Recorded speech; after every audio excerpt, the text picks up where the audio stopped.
Hola, buenas tardes a todos. Me ha tocado hablar en defensa de los niños, como pediatra que soy. Trabajo en el Centro de Salud de la Candelaria de Sevilla, soy pediatra de atención primaria y nuestra línea de investigación pues es la pediatría de atención primaria, la educación de asmáticos. Luego nuestro compañero Leandro hablará pues de un tema de investigación que estamos haciendo respecto a la educación de asmáticos. Estamos intentando ver de qué manera se pueden educar mejor los pacientes, que es la manera de que todo lo que se está diciendo aquí llegue de alguna manera al paciente, en este caso pediátrico.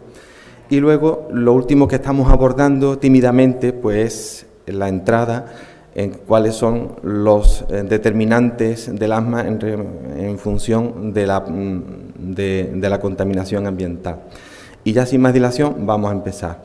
Quiero agradecer a todos los que me han precedido explicar lo que es el asma, puesto que no había preparado yo un poco lo que es el asma. Entre las dos doctoras, bueno, pues ya prácticamente paso a la siguiente.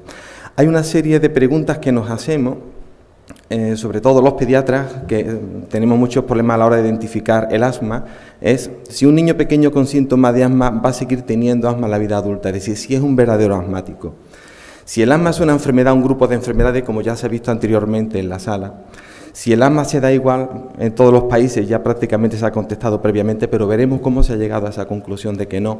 Si está aumentando el número de niños con asma, ¿qué favorece el desarrollo del asma? Si se puede prevenir el asma. Daros cuenta que la primera sesión que presentó la doctora de investigación básica es intentar corregir todo lo que se ha ido desencadenando en función de los síntomas y de los problemas en el asma. Y nosotros como pediatras somos preventivistas y queremos llegar a que no se desarrolle ese asma y queremos saber de dónde viene y hacia dónde va. Y luego, pues, ¿qué se está haciendo para controlar el asma? Prácticamente en eso ya no vamos a entrar, puesto que necesitaría pues otra sesión más. Yo creo que sobre todo como preventivistas vamos a intentar ver de dónde viene. ¿El niño pequeño con síntomas de asma seguirá teniendo asma en la vida adulta? Eso es lo que nos preguntan siempre las madres. ¿Se le quitará con el desarrollo o no? Bien, para eso vamos a ver la historia natural. Y es que la tercera parte de todos los niños que vemos menores de 2 años tienen síntomas de asma. Y luego, como dicen muchas madres que esperan que se vaya con el desarrollo, efectivamente a partir de los 13 años se ha reducido una tercera parte estos niños que tenían síntomas parecidos al asma en los primeros años. Y finalmente al adulto, según la serie, puede llegar a un 5 a un 7%.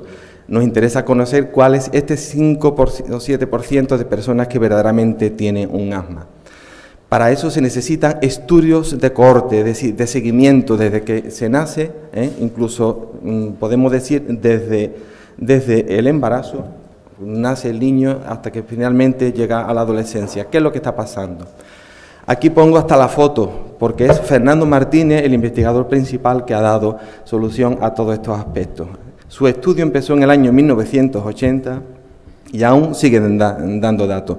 Se hizo aproximadamente en 1.200 y pico de niños desde el nacimiento y se hizo un seguimiento durante 30 años en el cual se veían a los niños periódicamente, se les hacía una evaluación con una serie de cuestionarios, se le hacían pruebas de función pulmonar y espirometrías y con realización de prick test para ver qué tipo de alergia había. Y entonces se definieron 3 tipos de fenotipos, uno relacionado posiblemente con el tabaquismo materno, en el que los fetos nacían más pequeños y sus vías aéreas eran más pequeñas, otro relacionado con procesos respiratorios infecciosos en los primeros años de vida, por el padecimiento fundamentalmente del virus respiratorio sincitial, y finalmente, que es lo que nos ha hablado la doctora del Carlos Haya, bueno, pues el problema alérgico son aquellos que realmente van a ser asmáticos toda la vida y son los que nos interesa conocer.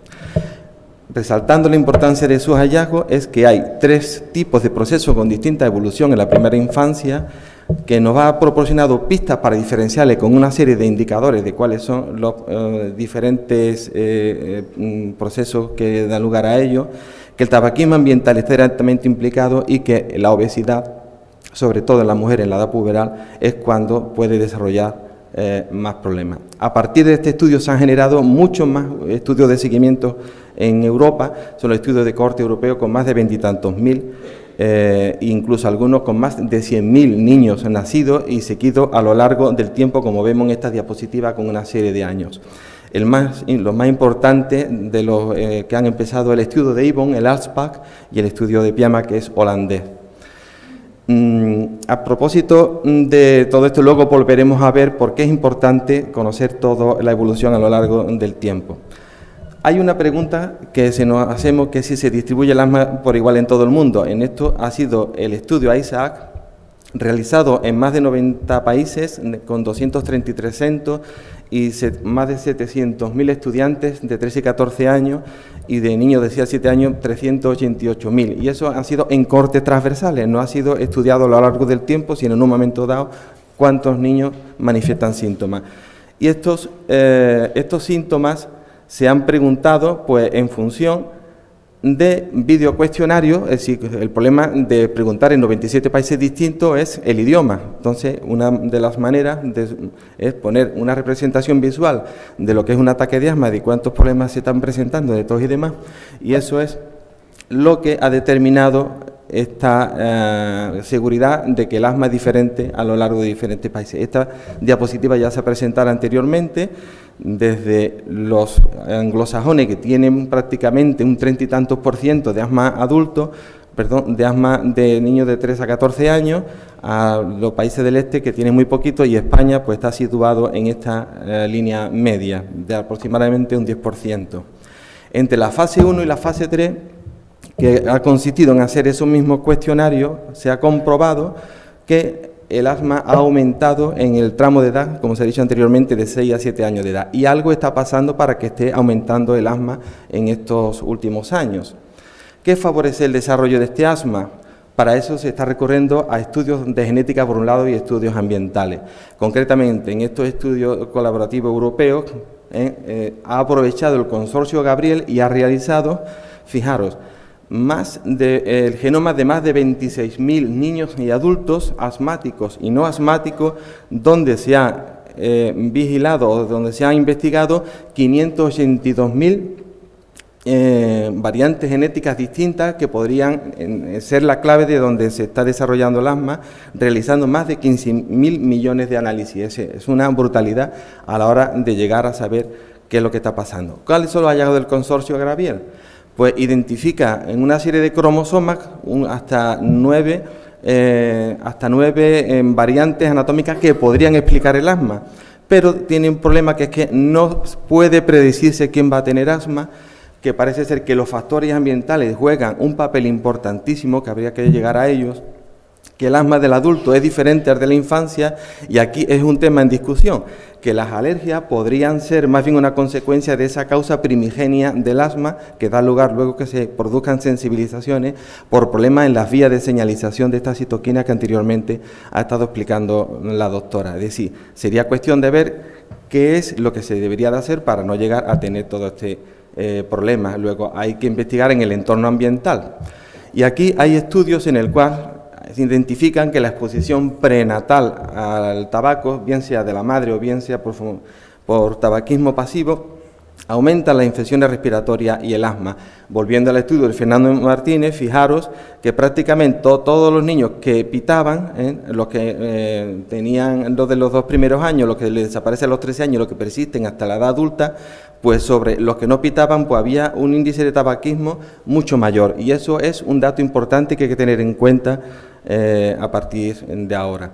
Y el estudio ALSPAC, que es un estudio de Ibon, que comienza con 14.000 mujeres embarazadas seguidas a lo largo del tiempo, pues también llega a la misma conclusión. Es decir, siempre es reiterativo estas mismas conclusiones, que es que la exposición prenatal origina un mayor riesgo de sibilancia de asma en la infancia, y que además no importa que el tabaquismo haya sido más intenso o menos intenso, sino que cualquier tipo de tabaquismo influye en esto. Y hablando de lo que comentaba el doctor Pereira, pues hay también temas derivados de saltos generacionales. Una abuela que ha sido fumadora, que ha tenido en su vientre a su hija cuando fumaba, cuando esta hija tiene un niño, haya fumado o no haya fumado, pasa todo el tema de la contaminación que ha tenido en su vientre materno a la nieta. Lógicamente, si ha fumado la madre también, pues se incrementa mucho mayor el riesgo y son concluyentes estos estudios. Por tanto, vamos al tema de los mecanismos epigenéticos, es decir, el genoma no ha cambiado, sigue siendo el mismo ADN, pero vamos a decir se ha ensuciado, se ha metilado, se ha contaminado por una serie de sustancias que han llegado, que son las que van a ir saltando de generación en generación.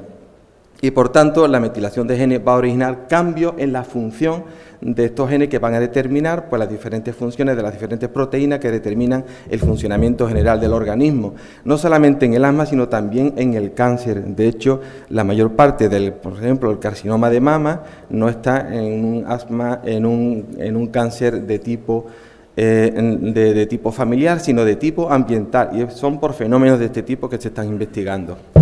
Y que los niños expuestos al tabaquismo materno pues tienen diferencias notables en la metilación del ADN. Es una de los hallazgos que se están encontrando en los diferentes estudios. Y que estos cambios epigenéticos, como os hemos comentado, pueden pasar de una generación a otra. ¿Qué tipo de problemas nos podemos encontrar? Fijaros, eso es del estudio de la ISAAC, donde se identifican en esta línea todas las personas con mayor cantidad de asma que están en relación con un mayor tráfico de camiones pesados cerca del lugar donde viven. Luego, el tema del tráfico es también un punto importante. España, pues la tenemos aquí, como hemos visto, en este punto. Participa, igual que todos los países del mundo, del mismo problema. Esto se ha investigado desde el punto de vista de laboratorio en la metilación que sufre la misma placenta de los fetos, que sufren un proceso de metilación en los islotes de los diferentes genes. Y la placenta más afectada se da en aquellos asmáticos, porque lógicamente han estado expuestos a mayor tráfico de vehículos. En el mismo sentido, niños que han estado expuestos a una mayor proporción de tráfico tienen también un menos peso al nacer. Mientras menos peso, pues más relación con el tabaquismo, más relación con los problemas de la contaminación ambiental.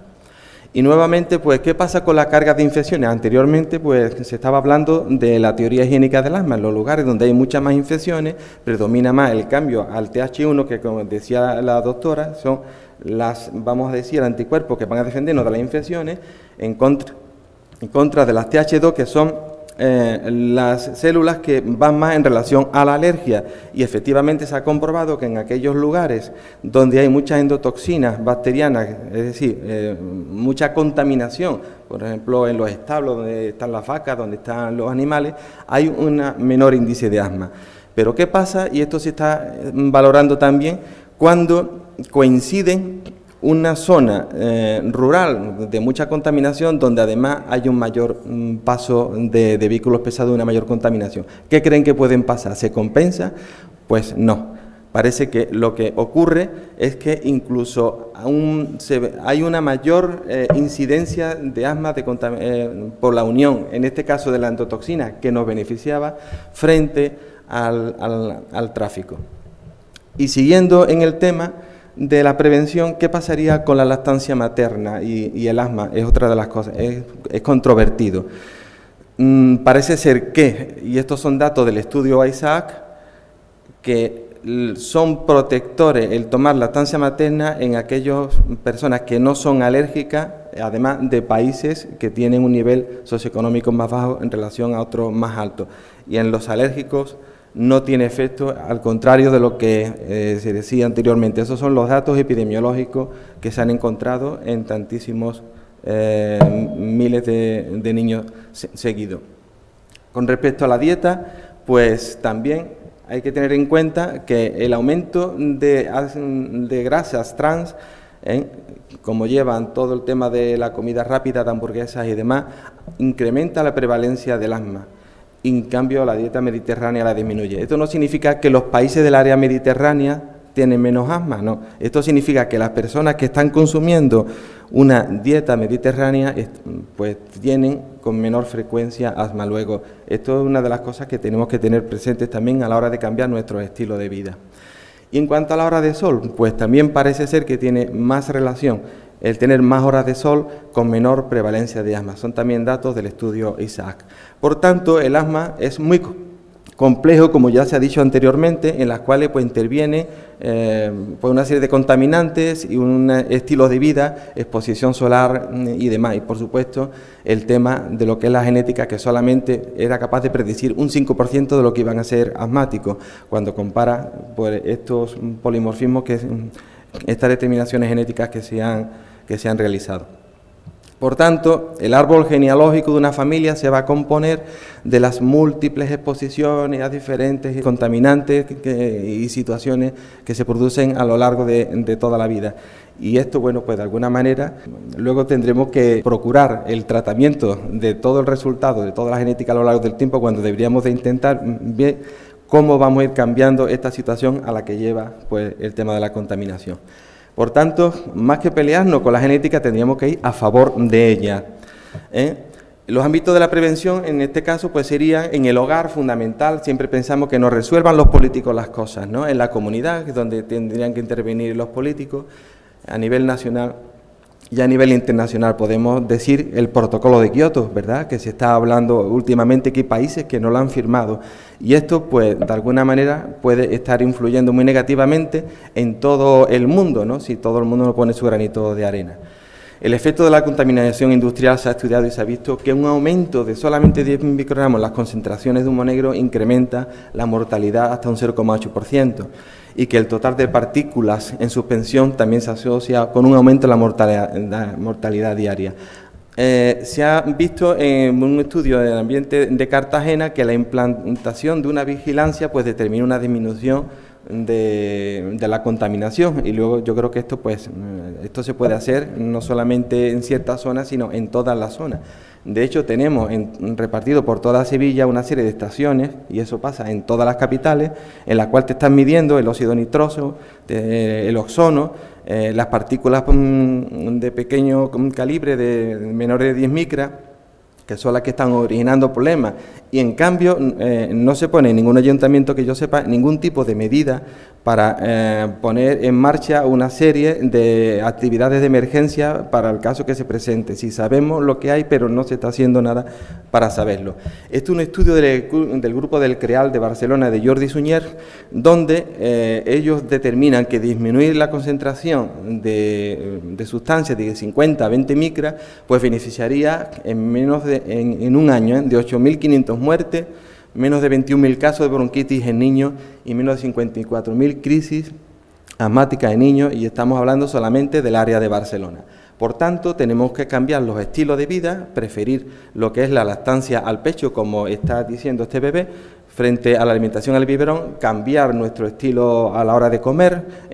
Para eso tendría que intervenir también las autoridades, cambiando, porque mucho podemos decir los médicos en nuestra consulta, pero si luego un anuncio de una de las hamburgueseras aparece en el televisor, pues yo creo que ahí tenemos muchos contramensajes en contra de esto. Y luego, bueno, pues cambiar lo que sería el estilo de vida a la hora de ir al colegio, mejor andando que ir en coche, utilizar un estilo de vida al aire libre más que en casa, tirando en el sofá. Que las madres, bueno, pues hagan una buena actividad física durante su embarazo, mejor que hábitos tóxicos, y muchas actividades de tiempo libre. Y nada más, no sé si me he pasado mucho del tiempo, pero era un poco la visión de todas las cosas como la veíamos los pediatras, y es lo que nos preocupa, de que se llegue a tener que utilizar esas terapias tan avanzadas que está investigando nuestra querida doctora. Muchas gracias.